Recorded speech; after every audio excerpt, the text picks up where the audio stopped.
నాయకులు ప్రకాష్ రెడ్డి గారు ఉన్నారు. ప్రకాష్ రెడ్డి గారు, బాలరాజు యాదవ్ గారు, నమస్కారం అండి.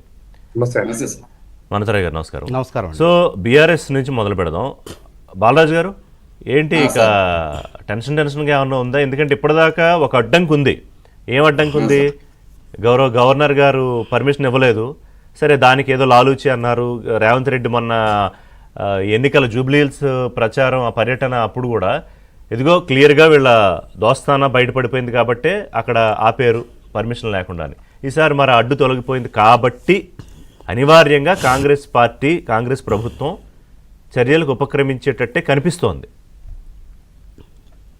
ముందుగా రిషి గారు, మీకు అదేవిధంగా ఏబిఎన్ ప్రేక్షకులకి, యాజమాన్యానికి, ప్యానెల్లో పెద్దలు కాంగ్రెస్ పార్టీ ప్రతినిధి మానవతరాయ్ గారికి, అదేవిధంగా భారతీయ జనతా పార్టీ ప్రతినిధి ప్రకాష్ రెడ్డి సార్ గారికి నమస్కారం. సార్, ఇవాళ రిషి గారు, భారత రాష్ట్ర సమితి నుంచి మొదటి నుంచి కూడా మా వర్కింగ్ ప్రెసిడెంట్ కేటీఆర్ గారు స్పష్టంగా 2-3 అంశాలు స్పష్టంగా చెప్తా ఉన్నారు. ఇవాళ మీరు ఈడీ విచారణ జరిపింది, ఈడీ ఏం చెప్పిందో చెప్పండి. అదేవిధంగా ఏసీబీ విచారణ జరిపింది, ఏసీబీ ఏం చెప్పిందో చెప్పండి. ఏసీబీ విచారణలో మేము చెప్పినా, ఈడీ విచారణలో చెప్పినా 2-3 అంశాలు స్పష్టంగా చెప్పినాము. హైదరాబాద్ బ్రాండ్ ఇమేజ్ ని పెంచడం కోసం 2022లో జరిగిన ఒప్పందం రిషి గారు, ఏదో నిన్నమన్న జరిగిన ఒప్పందం కాదు, ఇది ఎలక్షన్ జరిగినప్పుడు కాదు. 2022లో 4 సీజన్ల కోసం జరిగిన ఒప్పందం ఇది. అనేక సార్లు మనం ఏబిఎన్ న్యూస్ ద్వారా చర్చించాం, అనేక అంశాలు ప్రజలకు చెప్పాం.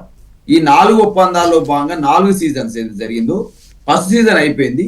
2వ సీజన్ మొదలయ్యేటప్పటికి మాకు ఎలక్షన్ నోటిఫికేషన్ వచ్చే ఒక వారం రోజుల ముందు. కాబట్టి నిర్వాహకులు అడుగుతా ఉన్నారు, సార్ సెకండ్ సీజన్ మరి జరపాలి కదా, దానికి సంబంధించిన అమౌంట్ ఏందని అడిగినప్పుడు వెంటనే ఆ రోజు ఫస్ట్ ఇన్స్టాల్మెంట్, సెకండ్ ఇన్స్టాల్మెంట్ సంబంధించిన పైసలు మేము ట్రాన్స్ఫర్ చేసింది. తదనంతరం 3వ ఇన్స్టాల్మెంట్ పైసలు పెండింగ్ లో ఉన్నవి. అప్పటికి ఇవి ఎలక్షన్ ట్రాన్స్ఫర్ చేయడం విషయంలోనే దానికి కొన్ని నిబంధనలు ఉంటాయి, రూల్స్ ఉంటాయి. ఆ నోట్ ఫైల్స్ లో ఇవన్నీ క్లియర్ గా ఉన్నాయి. అవన్నీ ఏసీబీ పొందుపరిచింది. వాళ్ళు ఏమీ ట్రాన్స్పరెంట్ గా లేకుండా చెయ్యట్లేదు.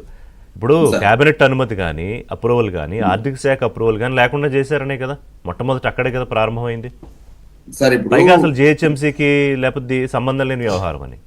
రిషి గారు, నేనేమంటే జిహెచ్ఎంసీకి సంబంధించి కానీ, మున్సిపల్ అడ్మినిస్ట్రేటివ్ మినిస్టర్ గా, కేబినెట్ మినిస్టర్ గా మంత్రి గారికి కొన్ని అధికారాలు ఉంటాయి.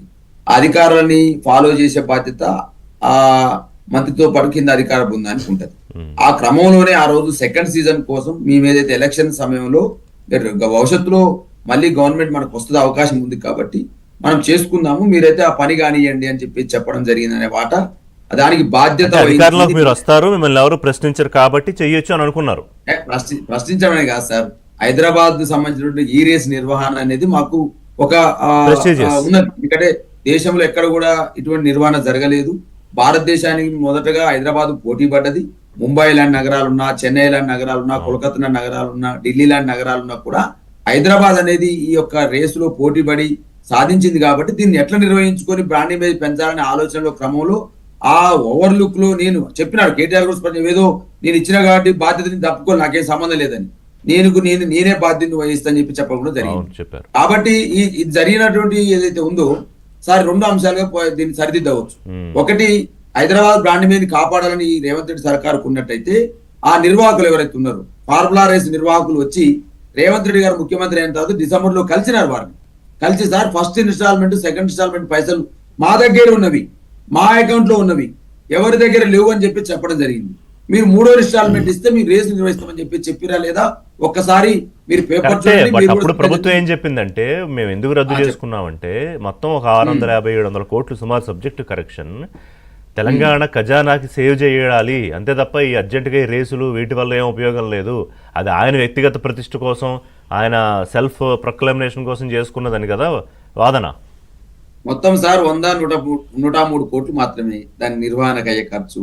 నేనేమంటే ఆల్రెడీ 54 కోట్ల సంబంధించి కొంత సగం ఆల్రెడీ 2 ఇన్స్టాల్మెంట్ ఇచ్చినాము.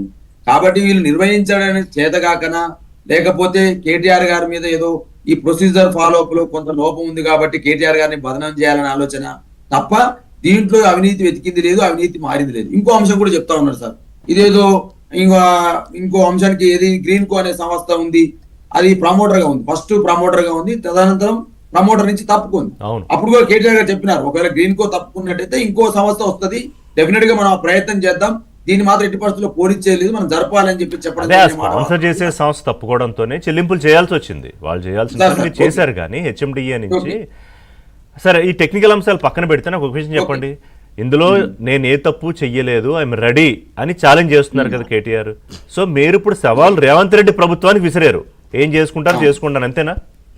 ఓకే సార్, నేనేమంటే ఇప్పుడు ఋషి గారు నేను 2-3 అంశాలు ఒక చెప్తాను వాళ్ళకి ఇవ్వండి. ఆ. ఇలా గ్రీన్ కో అనే సంస్థ ద్వారా ఏదో ముడుపులు మారినని చెప్పేసి ఏదో బాండ్లు కొనుగోలు జరిగినాయని మాట్లాడుతున్నారు. ఎలక్టరల్ బాండ్స్ ఇచ్చారు కదా. సార్ 2022 ఏప్రిల్ 8వ తారీఖున తొలిసారి బీఆర్ఎస్ పార్టీ ఎలక్టరల్ బాండ్ ని కొనుగోలు చేసింది గ్రీన్ కో. తదనంతరం 2022 ఏప్రిల్ 8వ తారీఖునే 11 మధ్య కాంగ్రెస్ కు 90 లక్షల బాండ్లను కొనుగోలు చేసింది ఇదే డేట్ న.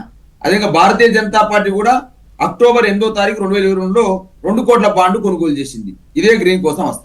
తృణమూల్ కాంగ్రెస్ చేసింది, వైఎస్ఆర్సీపీ చేసింది, అన్ని చేసింది. ఓకే. వీళ్ళు ఎక్కడ చేతులు మారినాయో ఎక్కడ అవినీతి జరిగిందో ఇది చెప్పాలి. సరే. ప్లస్ పైసలన్నీ కూడా ఏదైతే ఎఫ్ఎం ఏదైతే ఈ రేస్ నిర్వాహకుల దగ్గర ఉన్నప్పుడు ఇక్కడ కేటీఆర్ గారికి వనగూరిన ప్రయోజనం ఏందో చెప్పాలి. ఓకే. కాబట్టి సో ఇప్పుడు అందుకే కాదు, ఇప్పుడు బీజేపీకి ఇచ్చింది, బీఆర్ఎస్ కి ఇచ్చింది, ఇవన్నీ ఉన్నాయి బాండ్లు చాలా కంపెనీలు.